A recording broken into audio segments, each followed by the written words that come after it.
Mamimiss niya ako. Totoo naman. Nagulat siya!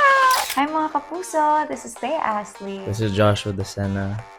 And ikaw din. Sabon. Ninyo gets.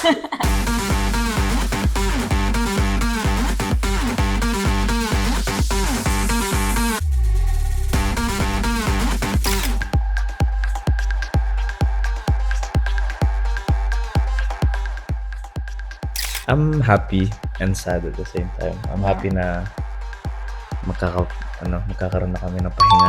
Ng 8 hours of Yeah. sleep. Hopefully more, di ba? 10 hours. Wow! Grabe! Parang pangarap ko lang yun. Mag-recover na yung mga muscles namin. Makakapagpapiti na kami. Pamasahe. Ganun. Yeah, makakain na kami ng masarap, na hindi ako nag-worry na sabihin ni Josh, ang bigat ko na, hindi niya na ako mabuhat. Ganun, hindi na ako magiging. Hindi Yun, happy kasi syempre, nakakapagod naman talaga yung show. And we are really giving our, as in, 100% as in talaga every time. So, Always. it feels good. Fulfilling. Yeah, and fulfilling that we're now at the end. But syempre sad kasi Mamimiss niya ako. totoo naman. Nagulat siya! Anyway. Hindi, kasi parang hindi rin namin naman in-expect kaming 10 na we would get along so well. Yeah. And then add the fact that I also didn't know that I would really find a friend in Josh. So, syempre parang ang tagal na rin. Ilan 6 na to? months? 6 months na kami magkakasama. And yung meron kaming shared struggle na yun yung nag-anchor sa amin as friends. And then now it's ending. So parang, syempre yung worry din na, masustain kaya namin yung friendship namin.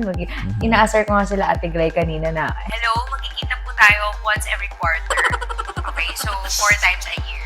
Ganon. Sabi ko ganon. Kasi I really, really do love them. And I really hope that we stay friends. I hope we stay friends. Me too. So then, Then,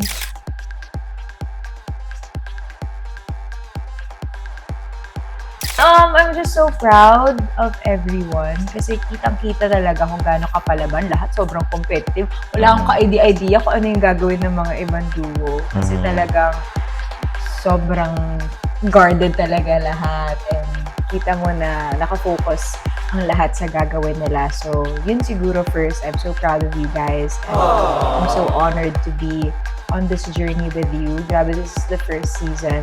And sana magkaroon pa ng maraming season. Pero, nasa ano na tayo, we're in the history books as the first. Ayan And, galingan nyo. Galingan nyo kasi syempre gagalingan din namin. Dahil deserve naman ng lahat na yung mag-compete na yung mga kalaban is binibigay din nila yung all nila.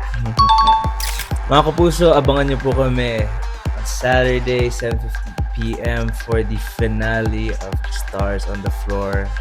And ang masasabi ko lang, Ikaw din! Ayun, manood kayo guys. Talagang pasabog ko. Yes, super worth it. Alam ko na madami nang dumaan ng mga magagandang performances, pasabog na performances. Pero ito na talaga yung binigay na talaga namin lahat yung 100% namin sa performance na to. Deserving to na mapanood ninyo. So, ayun guys. See you Dance Universe. Maraming salamat po sa lahat ng support ninyo throughout the season. And yeah, don't forget to visit the GMA Network website for more updates sa mga ganap na inyong mga paboritong kapuso celebrities, especially the dance star duos. Thanks guys!